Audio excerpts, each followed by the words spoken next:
I'm calling it right now.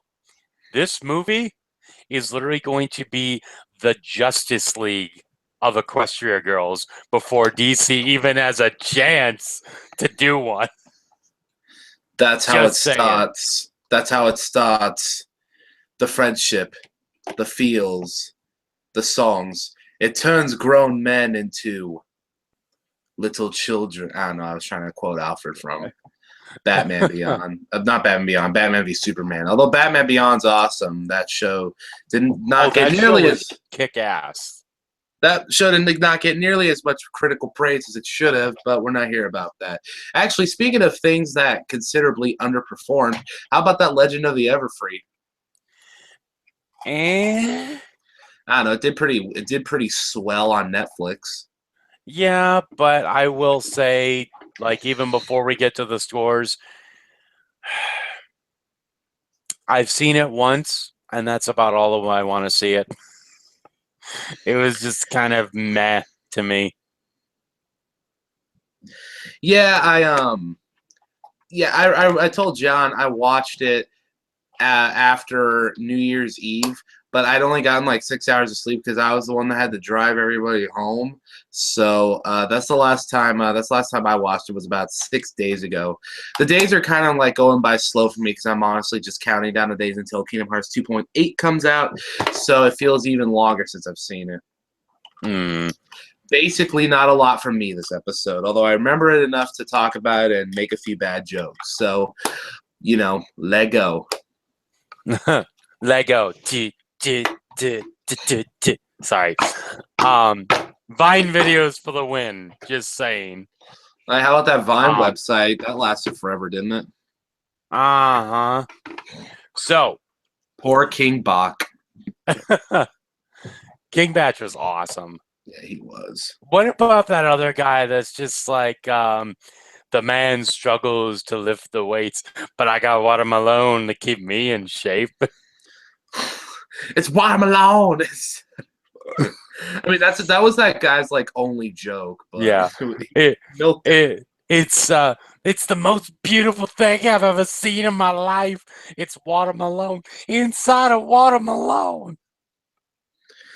Oh man! Oh my gosh! So this movie last October came out as a Netflix exclusive, and we're finally out of the school by the fourth movie. Isn't that kind of weird, though, that it took 4 movies to get out of the school?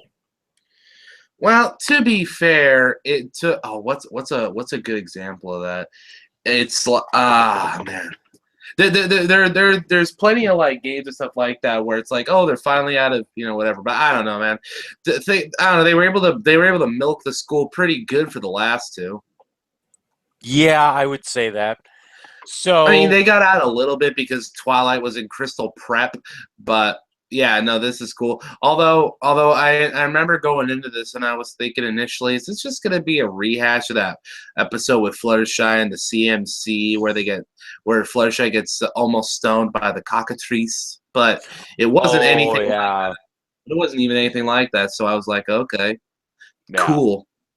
So the movie starts off with another actually really good scene.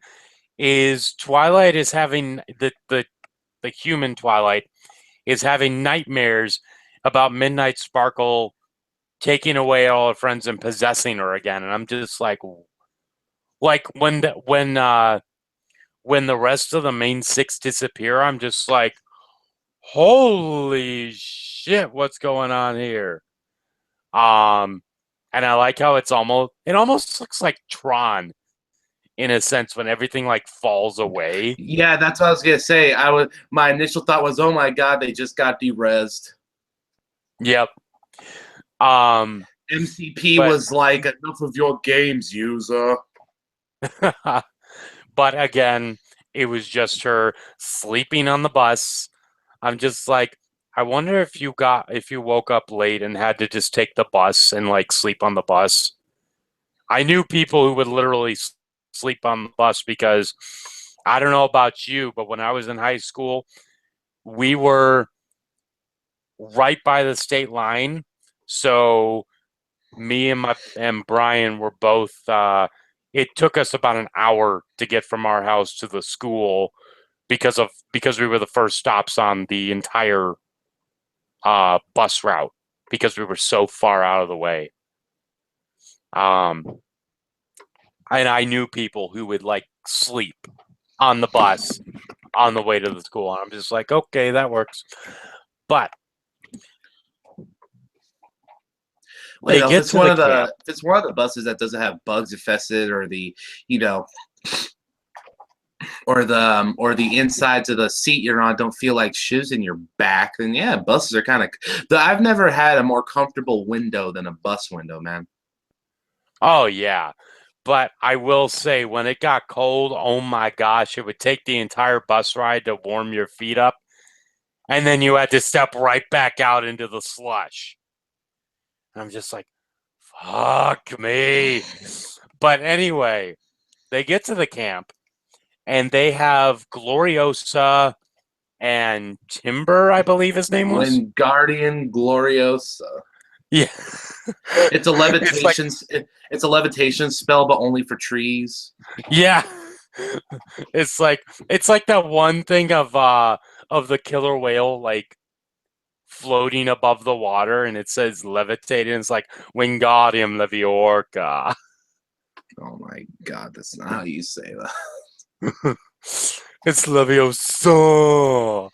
That That video, was it the will be best thing immortalized forever. Their Final Fantasy VII one was fucking hysterical Oh my too. god. Just like it's like you know it's like I don't mean to sound cynical, but this dude's gonna kill us. Nah, he just looks big. We'll show him. Yeah. Shit. It's like, check out this. When I push this button, I can be like, ta, ta, ta, ta. Oh my God. Anyway. Sweet. And I loved how they had, what was that one dude? The fucking, what is it? The dude, the dude who does the acapella stuff. I forget his name. Oh, Van Canto? No, Wait, no. That's a group.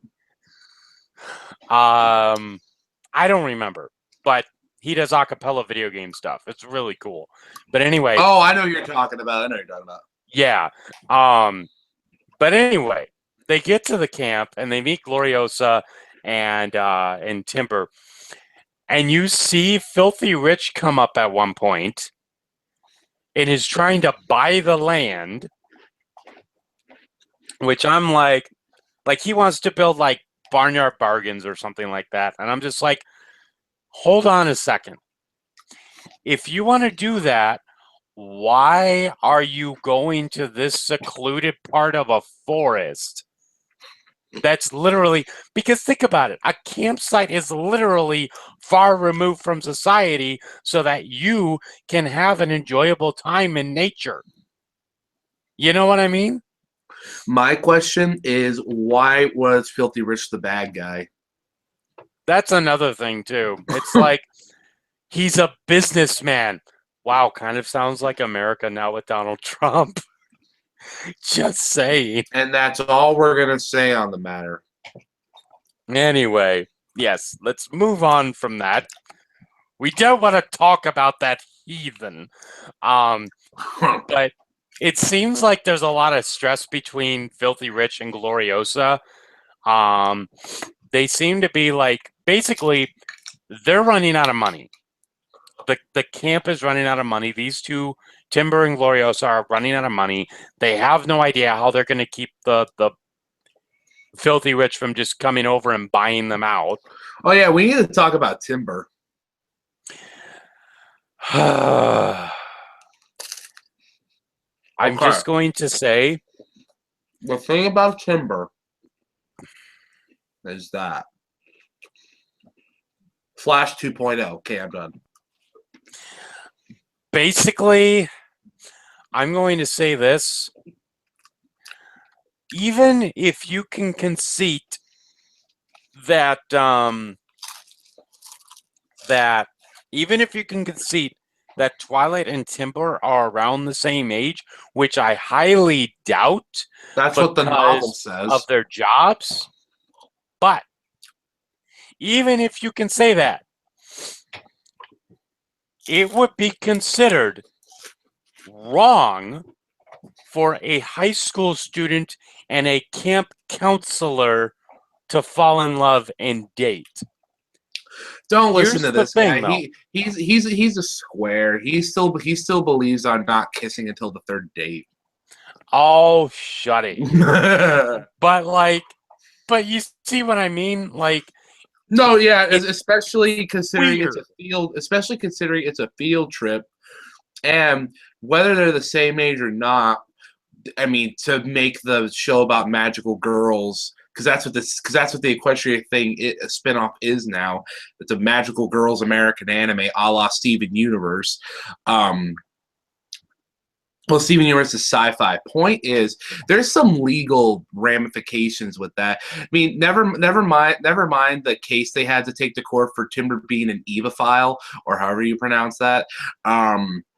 That it's like camp counselor and student. That's just a thing that you're not supposed to do on a legal level. But who says love can't bloom even around a campfire singing "Kumbaya"? Well, here's the thing. I'm dealing with a personal bout of this. At my job, my boss is dating a coworker. And No, because of that, see she's that. getting all the fucking perks of the manager while not being a manager. Well, that's what I'm saying. You're in that scenario. You're just jealous that you're not dating your man. Wait, No, it's that it's a came out weird. mess. That came out wrong. That came out wrong. That came out wrong. Uh-huh. Look, the point I'm trying to make is that the thing is that the novel came out after the movie, so you could totally tell that that was just some type of damage control. But let's take it. Let's go with that and say that these two are around the same age, despite him being a counselor. Okay, that still doesn't explain that you can definitely see they're trying to write Flash Sentry in the first Equestria Girls. But the thing is that this is still what they did with Flash Sentry. Timber just gets more screen time. And poor Flash Sentry. Yeah, he's just going around being like, hey, Twilight, how's it going? Yeah, cool story, bro. I'm just like, okay, so you're a nerd who drives a Camaro, and you drive a Chevy, no less. Hey, man. And If you're going to start, dude, if you talk crap on Chevys, just don't even talk to me anymore. well, I'm just saying, there are Chevy cars with balls and Chevy cars without balls. That's all I'm going to say. To be fair, the specific model that Twilight had none, so you're okay on that. Yep. He bought it to try and get some balls, but it didn't work. Oh, no. Anyway, he is so socially awkward, and it's just like, I get that you made him to be a joke character, but you don't have to be so hard on him. I mean, golly. I know that was I feel my bad for problem. you. That was my problem with Spike in season 3 and the early and most of 4 was that half the time he was just a slapstick character. And yeah, people actually like Spike compared to Flash Sentry, but Flash Sentry is still a fresh character, so there's still room for him to grow. I don't know. Maybe they're setting up something with him and Derpy, although I highly doubt that. So we'll see. Watch Equestria Girls 5. It's gonna be called Gone in a Flash, and it's all about Derpy like pining for Flash, and she has been all these years, but he never knew it. And then he's like, I think I need to just get away from it all, so he's gonna move. And then she's like, Flash, no. And then they like embrace in the rain or some 80s cliche. Oh my! They're gonna retread the Notebook, but with bona fide characteristics. You know what? Flash and Derby can make it work. Yeah, I know, right? Hey, Flo from the fucking Progressive commercials can make it work. We're good.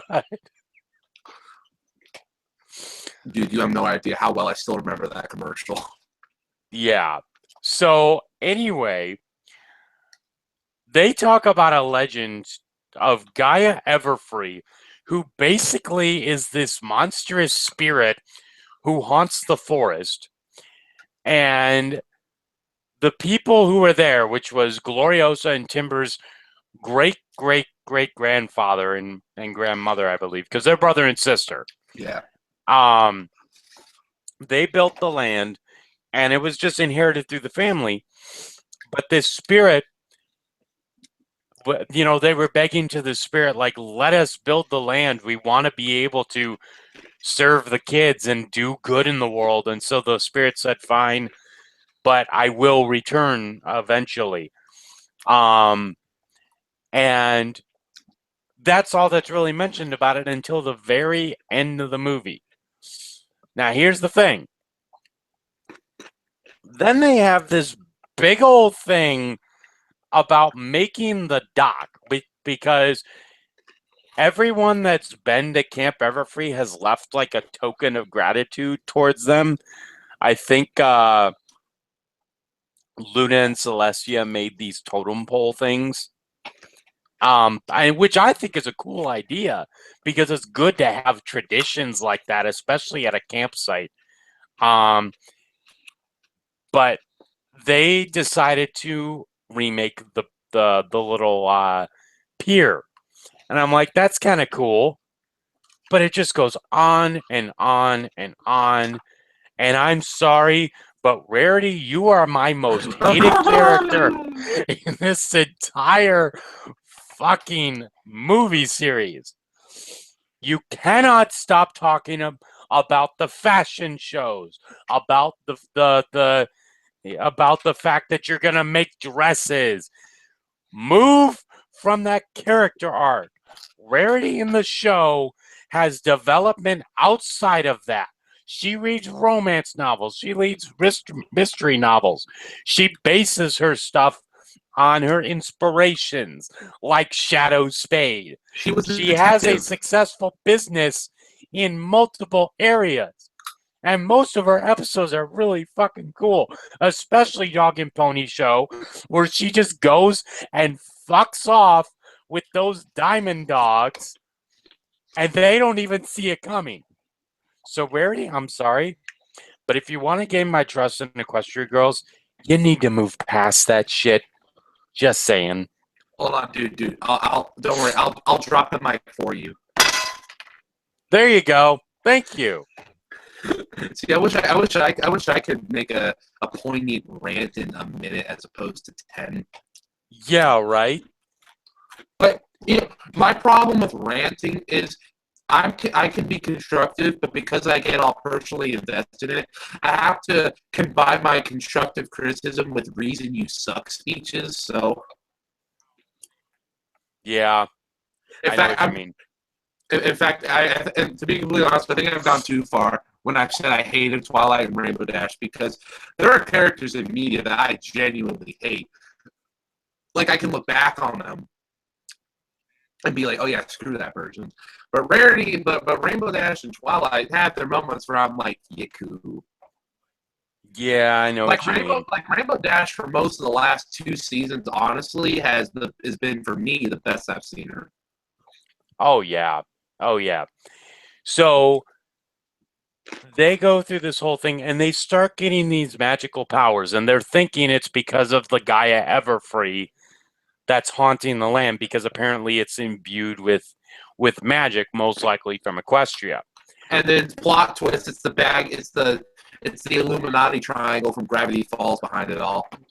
Oh my gosh! I forgot his name, which is horrible because I liked that show, but yeah. Yeah. So you have the main characters getting these different powers. Rarity almost falls on rock climbing. Applejack grabs the rope, and all of a sudden, Rarity felt weightless because Applejack gains super strength, She feels and then weightless every time she looks into Applejack's Rarity's eyes. trying to. Yo, these Equestria girls don't even. Y'all crazy, beautiful blue eyes give me the strength to move on.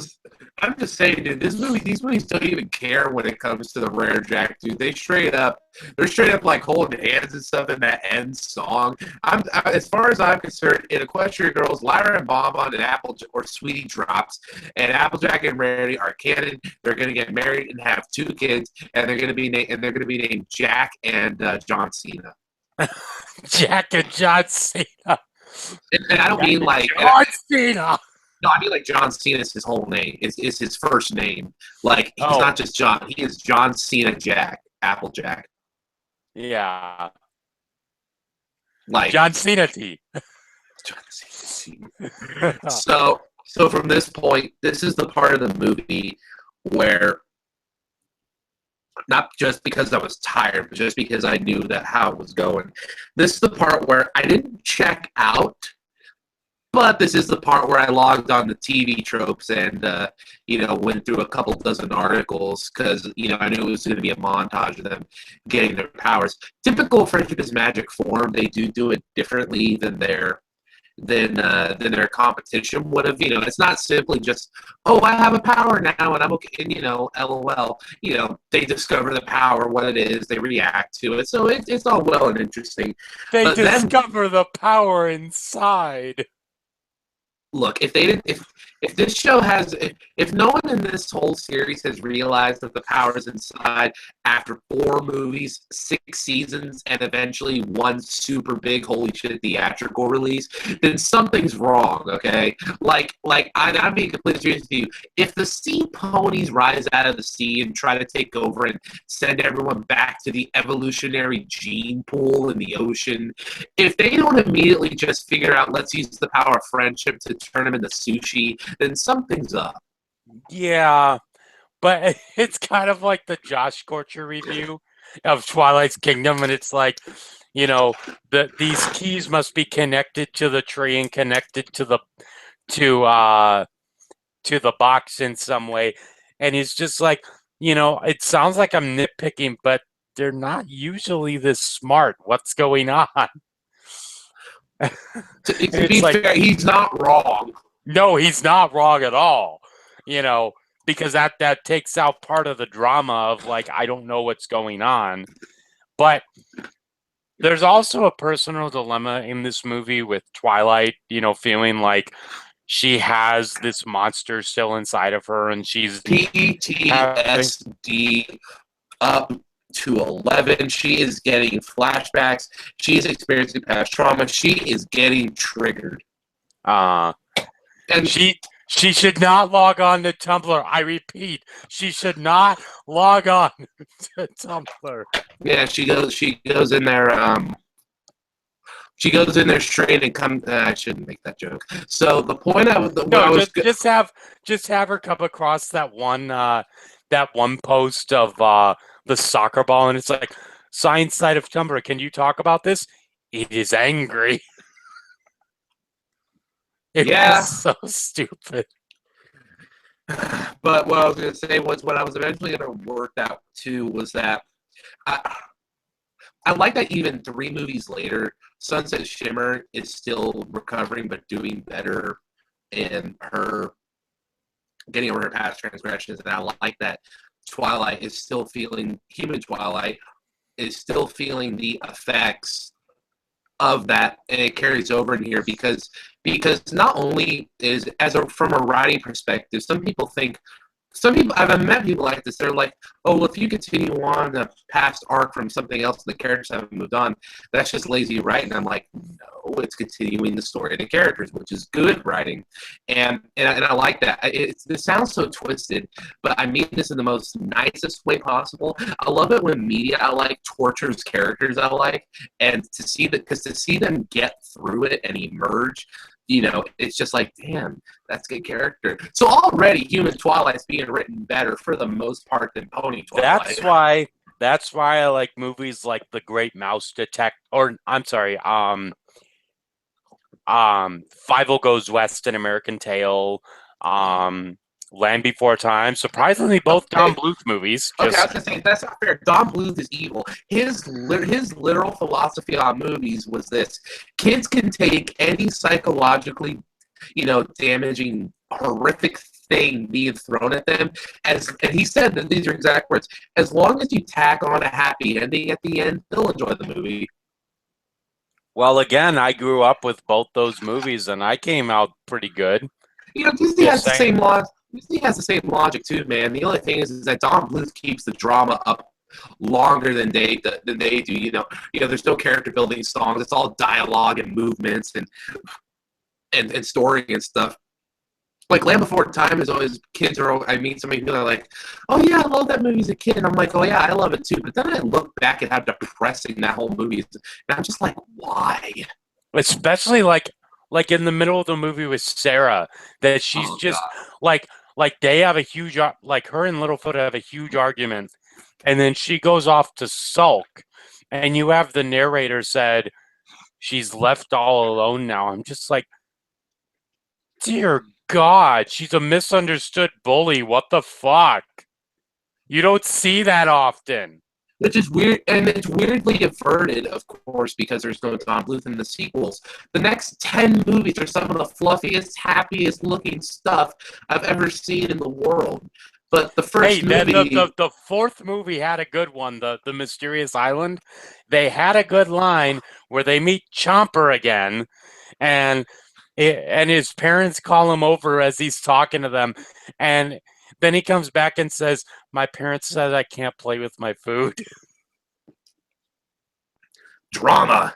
But no, I like that they're carrying that on. I like that Sunset is I like that they're kind of putting Sunset in a similar role to Pony Twilight, but instead of like curious learner and like best friend and stuff, at least to human Twilight, she's kind of taking on like a big sisterly figure, to her, coaching through her all this, answering her questions, whatever, and they're just learning how to deal with their problems together. Although it's times like this where it's really apparent just how underdeveloped the rest of the humane seven are. Applejack, Dash, Fluttershy, blah blah blah. I can't remember one thing Fluttershy even said in this whole movie. Yeah, I know what you mean. I mean, and that's honestly a little nitpicky because the focus. These Equestria Girls movies aren't really about them. They're really about Sunset and now Human Twilight. Yeah, Which that's fine, and I guess that's where the main series benefits from being a show.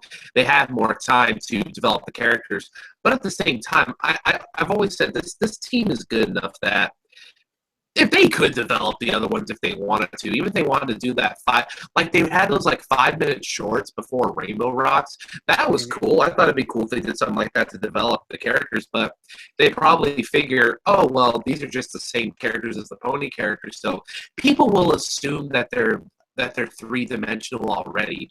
But as but John will they're point still the out, season one but counterpart.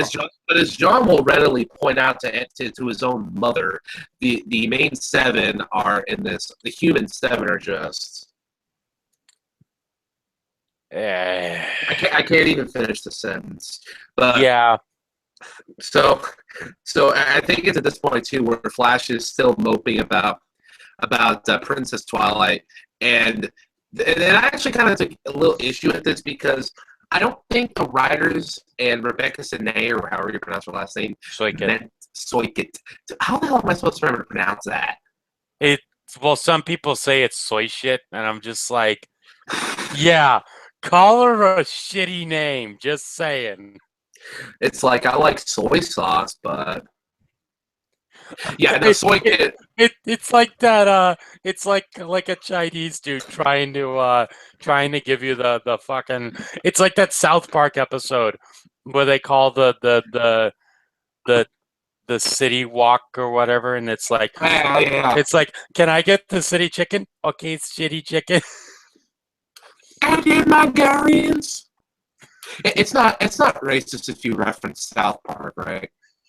Yeah, that's why I switched over to that. So But what it sound racist? so she very rudely shuts him down and is basically, and this is a thing, this isn't for, a girl doing it to guy reasons. It's just an issue that I have with with entertainment and real life in general, where they do this classic thing where Sunset Shimmer all but tells Flash to get over it and to move on. And she says it's tough love, but at the exact same time, I'm just like, you're belittling this dude's problems. And yes, and this is something that I've always struggled to deal with my own problems, where it's like, there's always going to be someone with problems that are not as bad as yours, that are worse than yours, and anything in between. But the way people deal with those problems is special to them. And, something big to someone, maybe something small to someone else, and blah, blah, blah. But someone like Sunset, I would think would be smart enough to not necessarily know that, but be able to tackle those things with care, especially considering how she used Flash Sentry in the past, at least in the comics or anything that go by. See, that's the other thing, though. Flash is trying to genuinely go up to Sunset and be like, hey, I know we had a rocky past. Can we, start over? And then Sunset fucking runs away from him. I mean, I understand the plot demanded it. I was going to say, but what did Flash do wrong? It's like, are you serious? That's basically Friend Zone 101 right there. It's like, they're not even trying to get back together. They're just, hey, let's start out as friends. Oh, fuck you. I gotta go because the plot demands it. It's like, do you think this was intentional? Do you think the point of this was to make us feel bad for Flash? Because while there are people, there's a few people that agree with me where it's just like, we didn't really care about Flash being creative. We were just like, okay, let's hope he's a good character. But after the first movie, they just kind of delegated him to not being important. So in this one, they're like, oh, hey, remember that guy that's been ignored for the last two movies? Well, turns out that affects him a bit, you dicks. And I have two reactions to that. I have three reactions. One, I'm just like, okay, well, take this opportunity to, again, as TV tropes describe, rescue him from the scrappy heap and, make him a better character, take this opportunity to characterize him. My second reaction is, well, dude, there's going to be those sadistic dicks that are just like, ha, look at Flash Sentry being a loser. And my thing is like, what about the people that didn't even hate Flash Sentry to begin with and actually want him to be some kind of character? Where's the fairness in that? I mean, if they do a fifth one, which I'm sure they haven't talked about yet, but I'm going to assume they're going to do a fifth one, it's like, okay, you're setting up for that, but it's taking you 5 movies then to develop this dude who you can very easily see was supposed to be an important character in this, but you listen to the fans and backed out of it. Then you have this other opportunity to do right by him, but then freaking Timberwolf and the Funkadactyls or whatever, come in and does exactly what Flash Sentry does. Now, people disagree with the ship for the same reasons you said, the age and the whole authority thing. But here's the thing. No one is commenting on the fact that they did exactly what they did with Flash. People are just like, oh, well, I don't really like it. Oh, why? Because it's a dude for Twilight that interferes with your ship. And they're like, oh, no, it's the age difference. I'm like, are you serious, fandom? Well, I'm saying Brad's life matters. Hashtag, yeah. It's called Brad. Yeah, Brad's life matters. Baking Brad. This movie was Breaking Brad for real. Yeah, there was actually another one where it was this picture of like Jesus breaking bread, and it had Walter White's face on the top, and it's just like breaking bread. It was so freaking funny.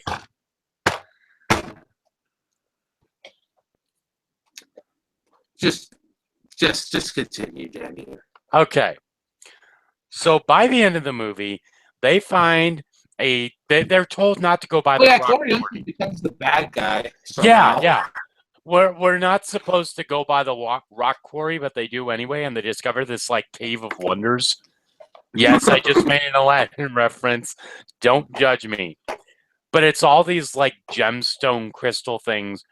And Gloriosa finding out that in order to try and save the camp, she goes behind her brother's back and goes into this cave to try and, get more power or use the gems to like pay off the camp or something like that.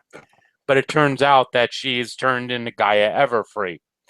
And when that happens, she basically becomes the bad guy.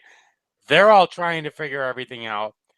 By the end of the movie, the characters the characters powers, you have Applejack with super strength, you have Rarity with this shield sort of thing, so she's basically Green Lantern.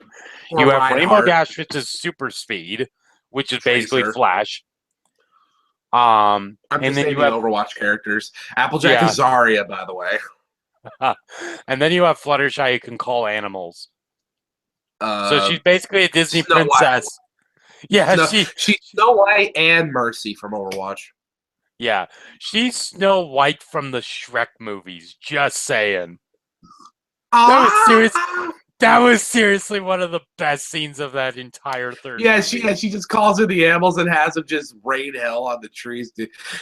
People always talk crap on Shrek the Third. I thought it was actually pretty good. The fourth one can go die. Wow, thankfully I've never seen the fourth one, and I probably never will. Don't. Waste of time.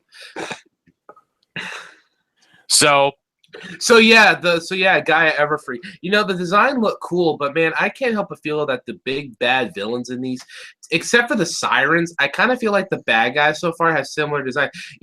Demon Shimmer, Midnight Sparkle, and Gaia Everfree. They have, the Twilight and Sunset thing, that made sense because they got their powers from similar sources.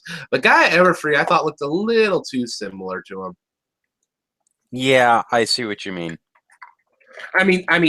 Obviously there are distinctive differences between the two, but I'm just saying the only difference for me is that Gaia Everfree wasn't like 8 feet tall. Honestly, she kind of reminds me of what's that one Power Rangers villain? The lady. That the Asian lady Power Rangers villain with the high voice. Oh, after 1,000 years I've been freed. Time to conquer Earth. Yeah. Yeah, she looks like her and one of the alternate, again, Overwatch, one of the alternate Sombra skins. Yeah. Just throwing that out there. And it's like, she wasn't even that good of a villain. She didn't really have the clear motivations. She had motivations, they were there, but they weren't as defined as Sunset, and they didn't work as well as Twilight's ham-fisted ones in the Friendship Game. I'm starting to think Rainbow Rocks was the only good one. Yeah. So I'm going to say at the end of the movie, though, I'm happy. The little rock diamond things were geodes. They were the magical MacGuffins. It wasn't just random magic that happened. It was, hey, these are the world's elements of harmony. Go use them how you will. One minor thing I need to bring up is human Twilight getting the alicorn thing. I get it that she is human Twilight's counterpart or whatever, but my thing is Twilight earned the alicorn thing. If anything, I think Sunset earned to have the alicorn things for her, but at the same time they already have the Phoenix motif for her, and human Twilight is Pony Twilight, so I get it. But if we're going by the whole, unless you're Celestia or Luna, you're given alicornness via rite of passage, then I feel like Sunset should have got it. But I'm not complaining too much. Yeah. So that was Legend of Everfree. Overall, not all that bad, actually. That's the in mind that Rainbow Rocks isn't the only good one, but at the same time, it's every movie has their good parts, some more than others. The first one, but